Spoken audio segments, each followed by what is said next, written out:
आप सभी को नमस्कार।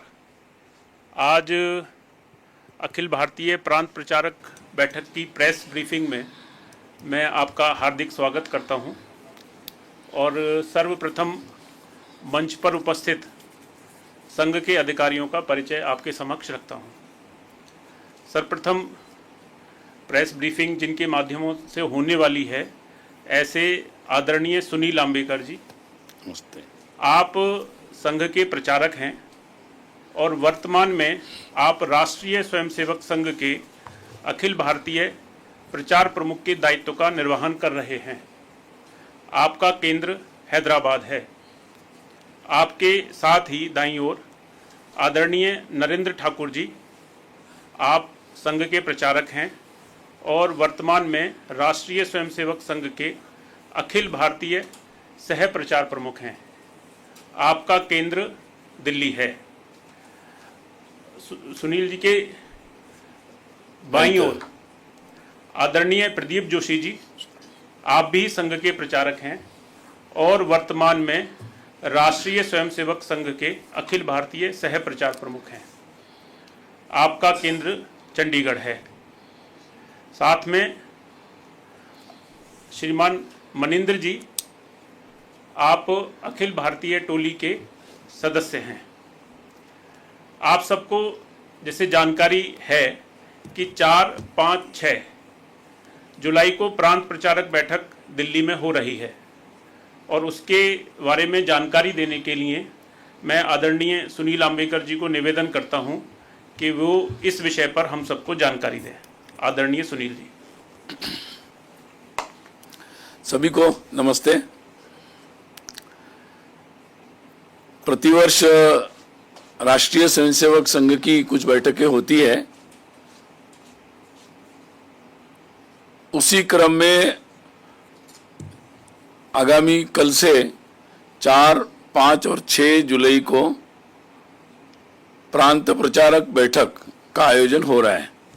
ये बैठक अखिल भारतीय बैठक है और पूरे देश भर से संघ की जो प्रांत की रचना है, जिसमें 46 प्रांत होते हैं, उस सभी प्रांतों के प्रांत प्रचारक, सह प्रचारक इसमें आते हैं।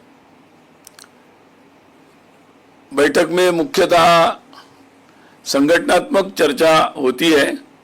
संगठन के कार्य के बारे में मुख्यतः चर्चा होती है कि कैसे हर प्रांत में कार्य हो रहा है, वहाँ पर किस तरीके से कार्य का विस्तार हो रहा है और जब संगठन की जो रचना है प्रांत विभाग में, जिला में, अलग अलग नए नए जगहों पर कैसे जा रहे हैं और अपने काम को स्थानीय परिस्थिति के अनुसार आगे बढ़ाने में उनको क्या क्या अनुभव आ रहे, क्या समस्याएं आ रही है, उसके समाधान के बारे में भी चर्चा इस बैठक में होती है। और इस बैठक में स्वाभाविक ही अपने परम पूजनीय सरसंघ चालक जी डॉक्टर मोहन जी भागवत और माननीय सरकार दत्तात्रेय होसबले जी, उनकी मुख्य उपस्थिति होती है और उनका मार्गदर्शन सभी प्रांत प्रचारक, सह प्रांत प्रचारक सभी को प्राप्त होता है।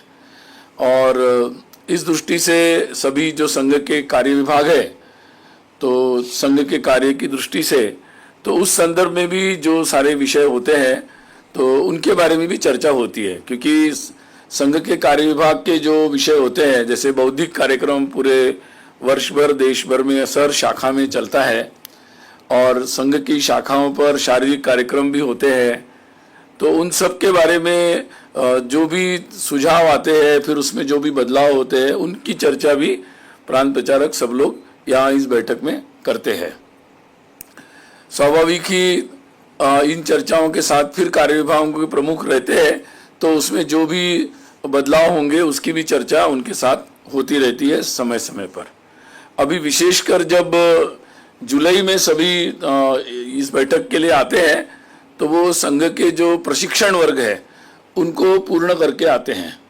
तो जैसे आपको मार्च में सूचना दी थी कि संघ के विभिन्न स्तर के जो प्रशिक्षण वर्ग है, यानी अभी नई रचना के अनुसार प्रारंभिक वर्ग जो 3 दिन के होते हैं, प्राथमिक वर्ग जो 7 दिन के होते हैं और उसके पश्चात संघ शिक्षा वर्ग जो 15 दिन के होते हैं, कार्यकर्ता विकास वर्ग प्रथम वो 20 दिन के होते हैं, और कार्यकर्ता विकास वर्ग द्वितीय वो नागपुर में ही होता है, पूरे देश भर का अखिल भारतीय होता है, वो एक होता है पूरे देश भर में, वो नागपुर में होता है। तो लगभग इस वर्ष ऐसे सारे जो वर्ग है तो 100 वर्ग का आयोजन इस वर्ष संपन्न हो चुका है। इसमें 40 वर्ग की आयु के नीचे, जिसमें सामान्यतः अधिकतम विद्यार्थी रहते हैं, महाविद्यालयीन विद्यार्थियों की संख्या अधिकतम होती है, परंतु 40 वर्ष आयु के नीचे के सब लोग इसमें आते हैं। तो ऐसे लगभग इसमें 75 वर्ग इस तरह से थे, और 25 ऐसे वर्ग थे जिन वर्गों में 40 से 60 के बीच आयु के जो स्वयंसेवक है, जो अलग अलग प्रकार के जिम्मेदारियां वहन करते हैं, उनको उसमें बुलाया गया था। और ये सारे वर्ग लोग जीवन में एक ही बार करते हैं, तो ये पूरा जीवन पर्यंत के लिए प्रशिक्षण का क्रम होता है। तो वो क्रम अभी पूरा हुआ है, और 2 वर्ष पहले हम लोगों ने नई वर्ग की रचना और नए पाठ्यक्रम बनाए थे, तो उसके अनुसार ये सारे वर्ग अभी संपन्न हुए हैं। तो उन वर्गों की समीक्षा भी होगी, और फिर उसके अनुभव का आदान प्रदान होगा, उसमें नए सुझाव भी आएंगे, और उसके अनुसार संघ का जो सतत एक प्रयत्न है कि अपने व्यक्तित्व निर्माण का जो सारा कार्य चल रहा है, उस दृष्टि से ये प्रशिक्षण वर्ग हर स्वयंसेवक के जीवन में अतिशय महत्वपूर्ण होते हैं। तो उस संदर्भ में भी संघ का विशेष ध्यान रहता है, और संघ की सारी शक्ति उसमें भी लगती है। इन वर्गों में हमारे जो बाकी विभाग भी है, जैसे सेवा विभाग है, तो उस संदर्भ में भी प्रशिक्षण होता है। आप साधारणतः देखते हैं कि संघ के स्वयंसेवक कई प्रकार के सेवा कामों में लगे रहते हैं, जो स्थायी रूप से जो सेवा प्रकल्प चलते हैं उसमें भी लगते हैं, और समय समय पर जब कोई आपदा होती है तो उसमें भी संघ के स्वयंसेवक तत्काल रूप में लगते हैं। जैसे कि आपने अभी जब गुजरात के कर्णावती अहमदाबाद में जब दुर्घटना हुई तो तुरंत स्वयंसेवक लगे हुए थे। तो या पुरी में जब अभी जगन्नाथ यात्रा हुई तब भी स्वयंसेवक लगे हुए थे। तो ऐसे जब भी कोई विषय आता है तो इन सब कार्यों के बारे में भी उनका प्रशिक्षण वर्गों में होता है, और साथ ही संपर्क के बारे में भी होता है। समाज में विभिन्न प्रकार के लोगों के पास जाना, पहुंचना, और उनको देश समाज के बारे में, धर्म के बारे में बात करना, तो ये सब कामों की दृष्टि से सारा प्रशिक्षण भी इन वर्गों में होता है। तो ये सारे वर्ग संपन्न हुए। इन वर्गों का जो स्टैटिस्टिक होगा, संख्यात्मक, बाद में आपको हम सूचित करेंगे। बैठक में संघ के सभी सहसर कार्यवाह तो रहेंगे ही, जैसे आपको पहले भी बताया था कि अपने माननीय कृष्ण गोपाल जी, श्रीमान अरुण कुमार जी, श्रीमान रामदत्त जी, और श्रीमान अतुल लिमये जी, आलोक कुमार जी, ये सारे लोग, श्रीमान मुकुंद जी, तो ये सारे लोग इस बैठक में रहेंगे। साथ ही सभी जो विविध संगठन है, जो संघ प्रेरणा से चलने वाले विविध संगठन है, लगभग 32 संगठन हैं, तो उनके अखिल भारतीय संगठन मंत्री इस बैठक में भाग लेते हैं। तो उनकी भी उपस्थिति यहाँ पर रहेगी। सारे संगठन जैसे अखिल भारतीय शैक्षिक महासंघ होगा, सक्षम संगठन है, भारतीय मजदूर संघ, भारतीय जनता पार्टी, एबीवीपी, ऐसे जितने भी संगठन हैं उनके अखिल भारतीय संगठन मंत्री इस बैठक में भाग लेंगे। तो उनके भी प्रशिक्षणों के बारे में वगैरह जो होता है, संगठनात्मक कार्य के बारे में कुछ चर्चा यहाँ पर होगी। अभी शताब्दी वर्ष ये इस बैठक का मुख्य विषय है, और संघ की शताब्दी के बारे में आपको पिछली बैठक के बाद हम लोगों ने सूचित किया था। तो इस बैठक में अभी मार्च के बाद सभी प्रांतों ने अपने दृष्टि से शताब्दी वर्ष के जो कार्यक्रम घोषित हुए थे, उन कार्यक्रमों के संदर्भ में तैयारी की है, योजना बनाई है। उस योजना के बारे में यहाँ पर चर्चा होगी, और आपको बैठक के पश्चात हम योजना के बारे में विस्तार से जानकारी भी देंगे।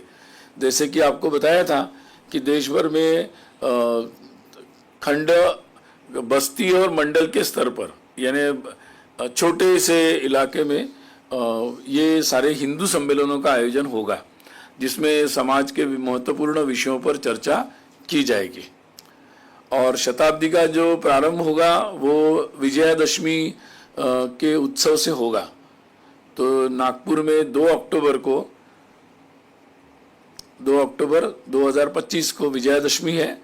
उस दिन संघ का मुख्य कार्यक्रम वहाँ पर होगा, जहाँ पूजनीय सरसंघ चालक जी भी रहेंगे, और वहीं से शताब्दी वर्ष प्रारंभ होगा और वहाँ से फिर अगले 1 वर्ष तक ये शताब्दी वर्ष के विभिन्न प्रकार के कार्यक्रम चलेंगे। नागपुर में जब कार्यक्रम होगा उसके पश्चात उसी समय जगह जगह पर लगभग देश भर में हर शाखा के स्तर पर या बस्ती या मंडल के स्तर पर विजयादशमी के उत्सव आयोजित होंगे और एक तरीके से वो स्थानीय स्तर पर उनका शताब्दी वर्ष का प्रारंभ होगा। तो 2 तारीख से लगभग अगले 8-10 दिन तक ये सारे उत्सव विजयादशमी के जो शताब्दी का प्रारंभ होगा देश भर में उसका आयोजन होगा। एक और विशेष आयोजन जो होने वाला है वो गृह संपर्क है। तो पहले भी ऐसा हुआ था कि जब संघ के विशेष समय था तो हम लोगों ने घर घर जाकर लोगों तक जो संदेश है, जिस विचार से संघ कार्य कर रहा है, तो वो संदेश पहुंचाया था। तो इस संघ के शताब्दी के निमित्त भी हम लोग गृह संपर्क, जिसमें स्वयंसेवक घर घर जाकर संपर्क करेंगे, तो ये अभियान आयोजित होगा। और जिस अभियान में हर शाखा से स्वयंसेवक निकलकर, तो सामान्यतः नवंबर के बाद प्रांत अपनी अपनी सुविधा से ये लगभग 20 दिन का ये आयोजन होगा, 21 दिन का, जिसमें ये गृह संपर्क किया जाएगा और जिसमें स्वयंसेवक एक संघ का कुछ सामग्री लेकर जाएंगे, साहित्य, और घर घर में जाकर लोगों से वार्ता करेंगे। तो ये एक पूरा आयोजन होने वाला है। साथ ही और जैसे पहले भी आपको जानकारी दी थी, 2 और कार्यक्रमों का आयोजन होगा। एक है सामाजिक सद्भाव बैठकें। इनका आयोजन पूरे देश भर में होगा और सभी जिला केंद्रों पर इसका आयोजन होगा। सामाजिक सद्भाव का मतलब समाज में, हिंदू समाज में जो विभिन्न प्रकार के लोग हैं और सभी प्रकार के समुदाय हैं, सभी प्रकार के जो स्थानीय प्रमुख लोग हैं, वो सब लोग एकत्रित आकर समाज में कैसा सद्भाव बना रहे और जो भी कुरीतियां उसको दूर करें और अच्छी परंपराओं को आगे बढ़ाए, आपस में सद्भाव बना रहे, इस दृष्टि से विचार विमर्श करने के लिए एकत्रित आते हैं। ये आयोजन पहले भी होते रहे हैं और बहुत कुछ सालों से हम लोग जिला स्तर पर इसका आयोजन करते रहे हैं। अभी इस बार जो इसका आयोजन होगा वो खंड और नगर के स्तर पर होगा। साथ ही और एक कार्यक्रम का आयोजन होगा जिसमें प्रमुख नागरिक गोष्ठी, यानी समाज में जो अलग विभिन्न प्रोफेशंस में या समाज में जो प्रमुख लोग हैं और जिनके साथ जो वर्तमान में जितने सारे विषय चर्चा में आते हैं, राष्ट्र के हित में, समाज के हित में और हिंदुत्व के संदर्भ में, तो उन सब विषयों पर और जो आगामी भारत की जो चर्चा हो रही है कि किस तरीके से हमारा देश आगे बढ़े और उसमें सबका सहभाग हो, तो ऐसे प्रमुख विषयों पर चर्चा करने के लिए सभी जिला केंद्रों पर, सभी जिलाओं में ऐसी गोष्ठियों का आयोजन होगा। तो ये सारे जो कार्यक्रम होंगे वो विशेषकर अक्टूबर के बाद, विजयादशमी के बाद ये प्रारंभ होंगे और फिर अगले 1 वर्ष तक प्रांतों की सुविधा से इनका आयोजन होगा। विशेषकर युवाओं के लिए ऐसे विशेष कार्यक्रमों का आयोजन होगा। जिला के स्तर पर सामान्यतः ऐसी योजना है, परंतु जैसे उसकी विस्तृत योजना बनेगी आपको बताएंगे। परंतु युवाओं के लिए विशेष शताब्दी के निमित्त तो एक तरीके से वो विशेष आउटरीच होगा और जिसके माध्यम से युवाओं तक ये चर्चाएं पहुंचाई जाएगी, उनका सहभाग किया जाएगा। तो ये विशेष शताब्दी के दृष्टि से कार्यक्रमों का आयोजन होने वाला है। इसके संदर्भ में प्रांतों ने अपनी अपनी योजनाओं पर विचार किया है और उस संदर्भ में यहाँ पर सभी मिलकर अपनी बात भी बताएंगे और उस पर चर्चा होगी, तो बाद में आपको इसके बारे में सूचित करेंगे। बाकी जैसे हर वर्ष होता है कि इस वर्ष शताब्दी के बहुत सारे कार्यक्रम हैं, तो उस दृष्टि से विशेषकर पूजनीय सरसंघ चालक जी का जो प्रवास होता है अलग अलग कार्यक्रमों के निमित्त, संगठन दृष्टि से भी प्रांतशाह प्रवास होता है, तो उसकी जरा विशेष योजना इन कार्यक्रमों को ध्यान में रखकर की जाएगी और उसकी भी चर्चा यहाँ पर होगी और उसकी निश्चिति साल भर की उनके यात्रा की हो जाएगी। विशेष संवाद कार्यक्रम पूजनीय सरसंघ चालक जी के साथ 4 शहरों में आयोजित होने वाला है। एक दिल्ली, बेंगलोर, मुंबई और कोलकाता, इन 4 शहरों में विशेष संवाद कार्यक्रम सार्वजनिक रूप से आयोजित किया जाएगा, जिसमें समाज के प्रमुख लोगों को आमंत्रित किया जाएगा। जैसे आपको याद होगा कि 2018 में विज्ञान भवन में हुआ था, तो उसको ध्यान में रखकर शताब्दी के निमित्त विशेष ऐसे आयोजन होंगे। बाकी इसका विवरण आपको जैसे निश्चित होगा आप लोगों को सूचित करेंगे। और बाकी आपको पता ही है कि जैसे मैंने कहा कि लगातार जो युवक है या युवा वर्ग है और समाज में बहुत सारे लोग संघ से जुड़ रहे, तो इन वर्गों में जैसे मैंने बताया इतने लोगों ने प्रशिक्षण लिया है। प्रारंभिक वर्गों में जो पहली बार आते ऐसे लोगों ने, बहुत सारे लोगों ने प्रशिक्षण लिया है। और अभी जॉइन आरएसएस से भी नए लोग आते हैं। तो अभी मार्च में मैंने आपको बताया था, मार्च से अभी 30 तारीख तक, 30 जून तक भी लगभग 28,571 28,571 इतने लोगों ने जॉइन आरएसएस के लिए अपना नाम दर्ज कराया है। तो ऐसे बहुत सारे लोग हैं जो उत्सुकता पूर्वक संघ कार्य से जुड़ने का प्रयास कर रहे हैं और हम लोग भी उनको संघ के शाखा कार्य में या विभिन्न प्रकार की उनकी रुचि के अनुसार कार्यों में जोड़ रहे हैं। तो अभी पूरे आगामी कल से संघ के इसी कार्यालय के परिसर में ही ये प्रांत प्रचारक बैठक होगी और इसमें पूरे देश भर से 233 कार्यकर्ता भाग लेंगे। तो मैंने संक्षिप्त में आपको बैठक की जानकारी दी है। बैठक के संदर्भ में आप कुछ पूछना चाहते हैं तो पूछ सकते हैं। जी, माइक ले लीजिए, तो वो लाइव जा रहा है। तो इधर माइक दे दो।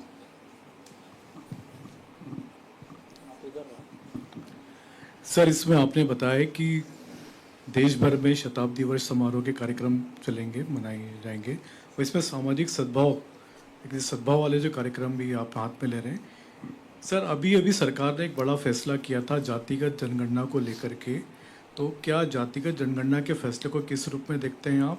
क्या आपका जो सद्भाव वाला जो कार्यक्रम है उसमें भी इस चीज़ पर फोकस होगा, क्योंकि ये एक बड़ा आने वाले दिनों में बड़ा फैसला होगा? संघ की प्राथमिकता सामाजिक सद्भाव की है।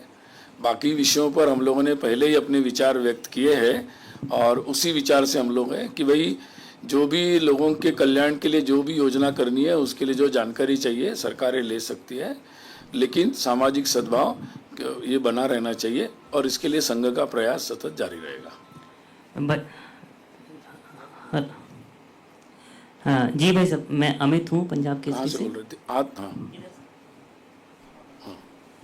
कल से जो बैठक शुरू होने जा रही है, अब इसके बाद इधर से पूछेंगे। हाँ, इसमें इसके इतर भी सामाजिक मुद्दों पे या राजनीतिक मुद्दों पे भी कुछ चर्चा होने की? जैसे मैंने बताया आपको, ये मुख्यतः प्रांत प्रचारकों की बैठक होती है, तो इसमें मुख्यतः संगठन और संगठन कार्य के बारे में ही चर्चा होती है। बाकी जैसे बाकी विषयों पर हम लोग जब प्रांत प्रतिनिधि सभा बैठक होती है और कार्यकारी मंडल की बैठक होती है तब इसके बारे में हम ऐसे विषयों पर ज़्यादा चर्चा होती है। आप फिर इधर। हाँ जी, आप पूछ लो। सर, मैं देवेंद्र पराशर इंडिया टीवी से, क्योंकि आप बता रहे हैं कि आनुषंगिक संगठन के संगठन महामंत्री होंगे, तो ऐसे में क्या बीजेपी के संगठन महामंत्री से ये पूछा जा सकता है कि अपनी पार्टी के राष्ट्रीय अध्यक्ष का चयन क्यों नहीं हो पा रहा है? अगर करना है तो क्या क्या नाम उनके पैनल में है, या आप लोगों की तरफ से कोई सलाह मशवरा, इस तरह की कोई बात? ऐसी कोई चर्चा यहाँ पर नहीं होती बैठक में। हाँ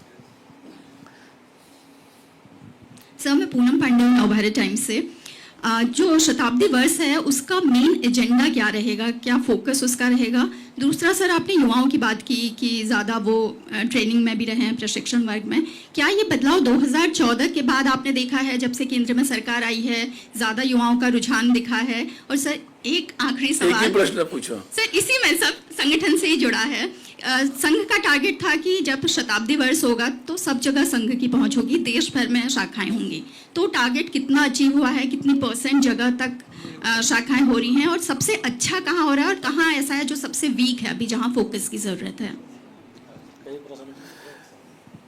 तो नहीं, मुख्यतः संघ के विस्तार के बारे में आपको हमने मार्च में जानकारी दी थी। अभी आपको हम लोग अक्टूबर में जानकारी देंगे, पूरी विस्तार से आंकड़े देंगे।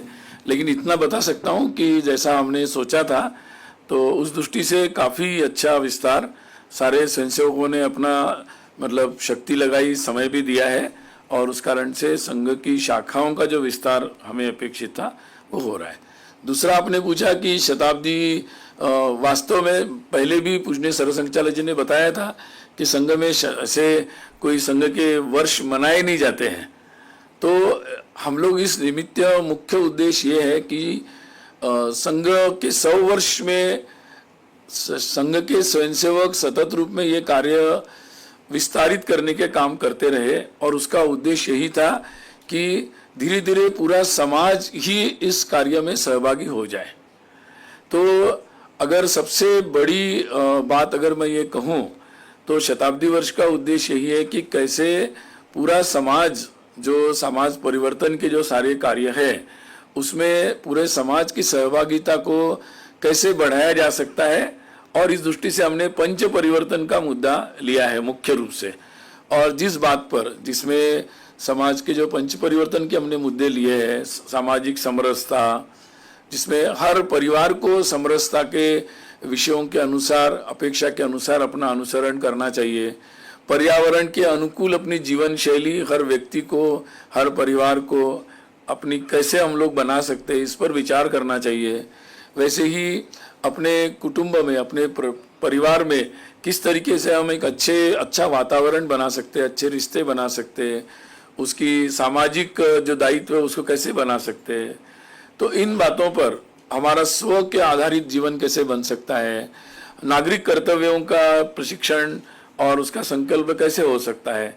तो ये जो सारे विषय है, इन विषयों पर समाज की दृष्टि से कैसे पहल हो सकती है, और स्वयंसेवक समाज के द्वारा ये पहल हो, इसमें क्या भूमिका निभा सकते हैं। तो इस बात को ही आगे बढ़ाने के उद्देश्य से विशेषकर ये सारे कार्यक्रम हैं, जिसमें पूरे जितने भी आउटरीच होगा, जितना भी लोगों के पास हम जाएंगे ग्राउंड लेवल पर, उसमें इन विषयों पर बात होगी और इन बातों को प्रोत्साहित करने का प्रयास होगा। युवाओं का, मुझे लगता है युवाओं का ऐसा कि संघ तो शुरू ही युवाओं से हुआ। यानी डॉक्टर साहब जो संघ के संस्थापक थे, उन्होंने जब संघ शुरू किया तो उनके साथ जो लोग थे वो सारे युवा ही थे। तो संघ तो हमेशा ही युवाओं का ही संगठन है, और बहुत सारे युवाओं के साथ जुड़ने का एक नित्य प्रयत्न होता है, और युवा भी नित्य रूप से संघ से जुड़ने के उत्साह में रहते हैं और जुड़ते रहते हैं। मेरा नाम विकास चंद्र है, न्यूज नेशन चैनल से। मेरा सवाल है कि इस बैठक में सभी वरिष्ठ और प्रमुख पदाधिकारी और अधिकारी मौजूद रहेंगे। इधर कुछ वर्षों से देखा जा रहा है कि संघ के ऊपर राजनीतिक टीका टिप्पणी बहुत होती है, तो क्या इसमें इस पर भी विचार होगा, और क्या संघ के लिए चिंता का विषय है कि जिस तरीके से राजनीतिक जगत के लोग अब घसीटते हैं संघ को?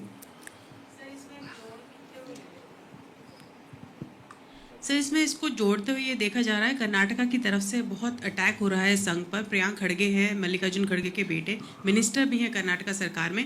उन्होंने कहा है कि अगर हम सत्ता में आते हैं संघ को बैन कर देंगे। कांग्रेस की सबसे बड़ी गलती थी संघ से बैन हटाना, और कैंसर से संघ को इक्वेट कर दिया है। किस तरीके से इन बयानों को देख रहे हैं आप? देखिए, संघ एक सामाजिक संगठन है, और हम सब टीका टिप्पणी के साथ ही समाज से बहुत बड़ा वर्ग है जिसको ये विषय संघ के साथ वो जुड़ रहे हैं, संघ का समर्थन कर रहे हैं, और संघ ने जो सकारात्मक विषय उठाए हैं, एक समाज परिवर्तन के, देश को, राष्ट्र को आगे बढ़ाने के, देश के स्वाभिमान के, इन विषयों के साथ बहुतायत लोग इससे जुड़ रहे हैं, इसका समर्थन भी कर रहे हैं। और मुझे लगता है कि हम अपने काम को निश्चित रूप से जो लोगों का समर्थन मिल रहा है उससे लोग इस बात को कैसे देखते हैं या संघ को कैसे देखते हैं, इसके बारे में मुझे लगता है बहुत सारी बातें स्पष्ट हैं और समय समय पर इन बातों पर हम जब आवश्यक होता है तो विचार करते रहते हैं। मैं टाइम्स नाउ नव भारत से हूँ। कांवड़ यात्रा को लेकर कई राज्य सरकारों की अपनी गाइडलाइंस है, बावजूद इसके ये देखा गया है कि कुछ लोग नाम छुपाकर, धर्म ना बताकर काम कर रहे हैं।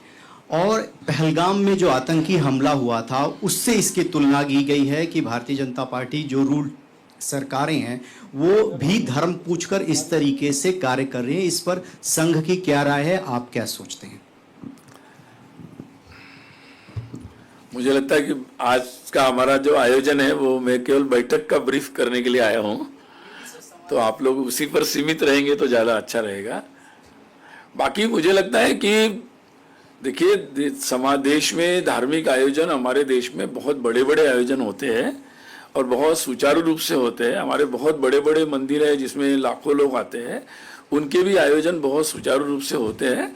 बाकी प्रशासनिक मामले हैं, हमारे देश में न्याय व्यवस्था है, बहुत सारी व्यवस्थाएं हैं, तो मुझे लगता है कि पर्याप्त जगहें हैं इन सब बातों का विचार करने के लिए। बाकी सामाजिक स्तर पर सद्भाव बना रहे, इसके लिए हम सतत रूप में जमीन पर प्रयास करते रहते हैं। बस अभी मुझे लगता है कि सर मैं पर्याप्त हो गया। सर मैं बैठक का ब्रीफ है आज। जी बैठक से ही के संदर्भ में बैठक से जोड़ के पूछेंगे।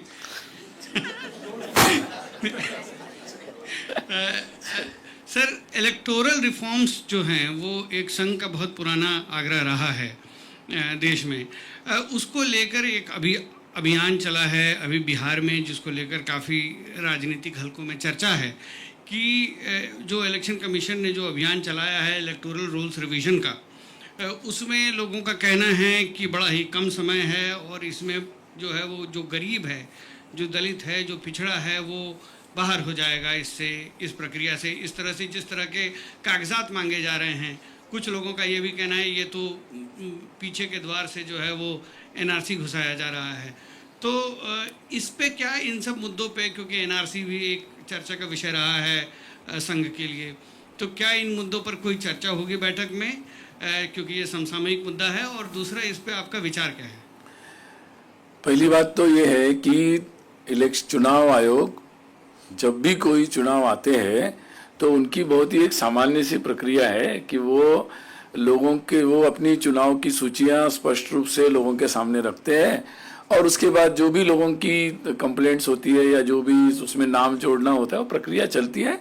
मुझे लगता है कि ये एक सामान्य प्रक्रिया चल रही है। बाकी फिर बाकी विषयों पर क्या कमेंट करें? सर एक मेरा प्रश्न है, आमोद हूँ TV9 से। आप देख लो कितना लेना है। एक प्रश्न ले लीजिए मेरा। हाँ, वही।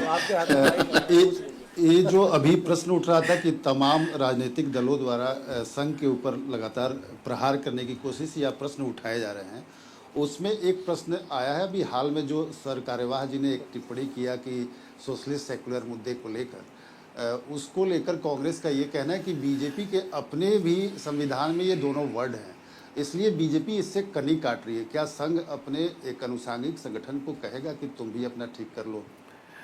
ऐसा है, मुझे लगता है कि माननीय सरकारेवाह जी, दत्ता जी ने जो टिप्पणी की है वो बहुत ही स्पष्ट है। उन्होंने जो 50 वर्ष आपातकाल के 50 वर्ष होने पर आपातकाल में क्या क्या घटित हुआ, जैसे जेलों में लोगों पर अत्याचार हुआ, वैसे राजनीतिक तौर पर क्या बातें हुई, संविधान के साथ क्या अत्याचार हुआ, तो उन्होंने सभी प्रकार के जितने अत्याचार थे उनका स्मरण किया है और निश्चित रूप से 50 वर्ष के निमित्त इन अत्याचारों पर चर्चा होनी चाहिए। उसमें से कौन सी बातों पर क्या करना चाहिए, इसकी डिबेट होनी चाहिए। ये बात उन्होंने उठाई है तो उसको उसी अर्थ में लेना चाहिए। सर मैं कोमल शर्मा, भारत एक्सप्रेस से। सर सामाजिक सद्भाव पर चर्चा होगी, लेकिन अभी जिस तरीके से कुछ राज्य ऐसे हैं जहाँ पर सामाजिक सद्भाव को लेकर के अगर देखें तो बहुत ही बुरे हालात हैं। जैसे बंगाल की बात कर ली, बिहार की बात कर ली, या कर्नाटक साइड भी जा कर के केरला, तो क्या वहाँ के लिए बैठक में कोई ऐसी बड़ी विस्तृत योजना होगी कि वहाँ का सामाजिक सद्भाव जो है वो बना रहे, खास तौर से जो घुसपैठियों की बात बार बार केंद्र सरकार कर रही है उनको लेकर के कोई बड़ा एक्शन इस पर लिया जाएगा क्या बैठक में? हम लोगों ने सभी देश भर के सभी जिला और खंड और नगर स्तर पर ये बैठकों का आयोजन हो रहा है और इसके लिए समाज के सभी लोगों से संपर्क भी किया जा रहा है। पहले भी हम जिला स्तर पर ऐसी बैठकें करते रहे हैं। तो जब ये लोग सब इकट्ठा आते हैं तो अपने अपने जगह के बारे में चर्चा करते हैं और उसके समाधान ढूंढने का प्रयास करते हैं। तो ये प्रयास तो संघ का निरंतर ही चल रहा है। मैं दृष्टि इंडिया डेली से। अब लास्ट ये यहाँ से लास्ट क्वेश्चन है। सर, आपने अभी कहा कि कई युवाओं को जोड़ने की प्रक्रिया चल रही है, तो अभी तक कितने और युवाओं को जोड़ा जाएगा उनके स्किल डेवलपमेंट के लिए, यानी कौशल विकास के लिए संघ किस तरह के प्रयास कर रहा है? ऐसा है कि संघ के जो विभिन्न प्रकार के उपक्रम चलते हैं जिसमें संघ के कई प्रकार के स्वयंसेवकों द्वारा सेवा प्रोजेक्ट चलते हैं, उसमें बहुत सारे स्किल के संदर्भ में भी है। अगर आप डिटेल जाएंगे तो आपको वेबसाइट पर भी मिल जाएगा आंकड़े। और अभी एक अभियान भी सारे संघ प्रेरित संगठनों ने मिलकर चलाया हुआ है, स्वावलंबी भारत अभियान, जिसके अंतर्गत इस प्रकार के नए एंटरप्राइजिंग जो करना चाहते हैं या उसके लिए उनको कुछ नई कुशलताएं चाहिए या नई जानकारियां चाहिए, तो उसके लिए भी वो जगह जगह पर ऐसे आयोजन कर रहे हैं। और जब ये आयोजन करता है ये अभियान तो संघ स्वयंसेवक स्थानीय स्तर पर उसका सहयोग करते हैं। तो ये प्रक्रिया अभी चल रही है, काफी व्यापक है प्रक्रिया और लंबी है, चल रही है।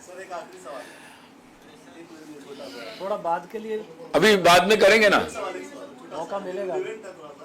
सर, तमाम विपक्षी पार्टियां थोड़ी हमें बैठक भी करने दो। कहना था संविधान पे आपने कह दिया, लेकिन तमाम विपक्षी पार्टियां आरोप लगा रही है कि आपका जो स्ट्रक्चर है आरएसएस का, उसमें पिछड़ों और ओबीसी को जगह नहीं मिली है, इसलिए संविधान के ये दो शब्द आप बचा नहीं पा रहे हैं।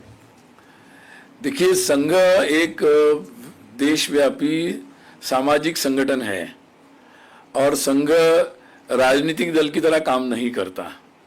तो संघ एक जमीनी स्तर पर ऑर्गेनिक तरीके से अपने कार्यकर्ताओं के द्वारा समाज से संपर्क करते हुए जाता है। तो संघ की प्रक्रिया में पूरा समाज ही हमारी दृष्टि में है और यही कारण है कि आज संघ का कार्य इतना देशव्यापी हो रहा है, देश के हर कोने में जा रहा है। तो मुझे लगता है कि ये राजनीतिक तौर पर ये प्रश्न चर्चा रहते संघ को स्पेयर कर दे। संघ अपने तरीके से समाज के हर वर्ग को जोड़ रहा है, हर तरह से लोग इसमें शामिल हो रहे हैं। तो उसी संघ को संघ के समाज दृष्टि से ही देखने से समझ में आ सकता है। धन्यवाद सबको, नमस्ते। आप सभी का पुनः धन्यवाद और निवेदन है कि अल्पाहार बाहर है, आप उसको लेकर ही जाएं। धन्यवाद।